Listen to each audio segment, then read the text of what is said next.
I am Valek Darkblade, and I am here to bring this subject to you, the Montreal Screwjob. A moment in wrestling history that has been dissected, debated, and discussed for decades.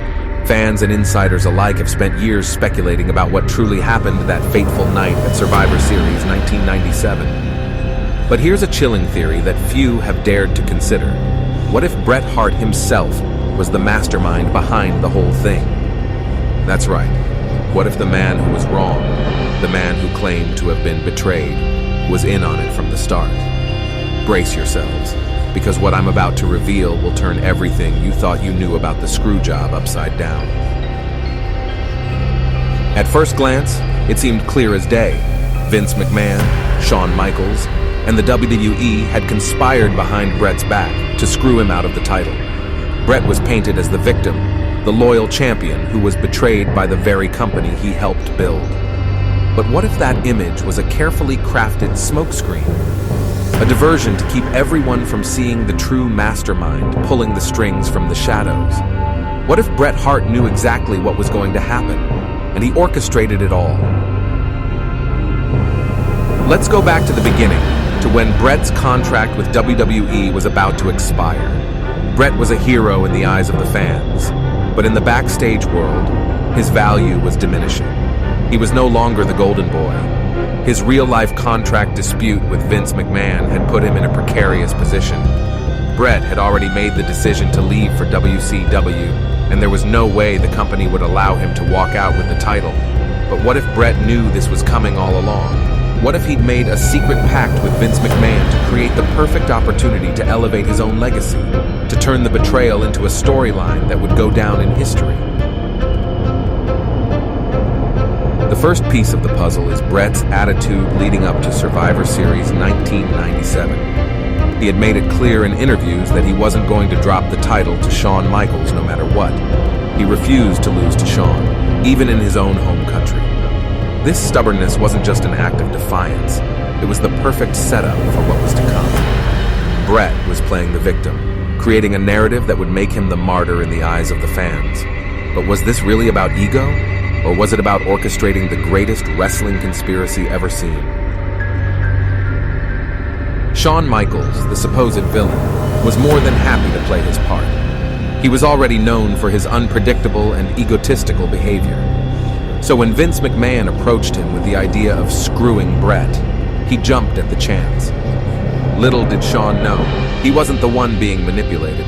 He was just another pawn in a far more sinister game. Bret's manipulation of Shawn had already begun long before Survivor Series, feeding into Shawn's narcissism and ambition. Shawn thought he was playing a role, but Bret was playing him all along. Bret's decision to take the WWE title to WCW was, in fact, part of the plan. By losing the title in such a controversial and dramatic fashion, Bret would cement his legacy as a victim of corporate betrayal. It was the perfect storyline, one that would transcend the confines of wrestling and enter the realm of pop culture. But at what cost? The destruction of Vince McMahon's relationship with Bret, the damage to Shawn Michaels' reputation, and the public perception of the WWE as a whole. It was a masterstroke, and Bret Hart was at the center of it all. Now let's talk about the moment itself. As the match between Bret Hart and Shawn Michaels unfolded, everything seemed normal. The crowd was electric, the tension was palpable, and the anticipation was at an all-time high. But behind the scenes, the plan was already in motion. Bret's refusal to drop the title to Shawn was the perfect setup for McMahon's ultimate betrayal. Bret knew that Vince was going to make him lose the title in a controversial way, and he was more than happy to let it happen. He had already calculated the impact this would have on the industry, and he knew the drama would work to his advantage. As the bell rang and the infamous Screwjob unfolded, it was clear that something was wrong. Bret's expression told the entire story. He was betrayed, and yet there was a sense of satisfaction behind his eyes. The plan had worked. The world was watching, and Bret Hart had just been made into a martyr. The audience believed the story that Bret was a victim, but the real truth was far darker. Bret's betrayal had been planned months in advance, and he was the one who had pulled the strings all along. aftermath, Bret's career took a new, darker turn. His move to WCW was timed perfectly, capitalizing on the controversy that surrounded the Montreal Screwjob. He became a hero to some, a victim to others, and a legend in the eyes of wrestling fans. But behind the scenes, Bret Hart had orchestrated the entire drama, turning a painful situation into one of the most iconic moments in wrestling history. The Screwjob wasn't just about Vince McMahon or Shawn Michaels. It was about Bret Hart's ability to manipulate the situation to his advantage, creating a legacy that would be remembered for years to come. In the end, the Montreal Screwjob wasn't just an incident in wrestling. It was a carefully executed piece of theater.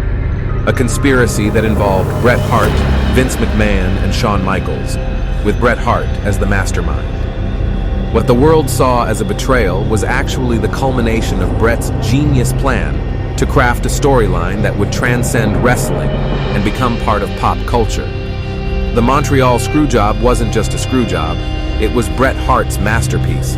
Like, comment, and subscribe.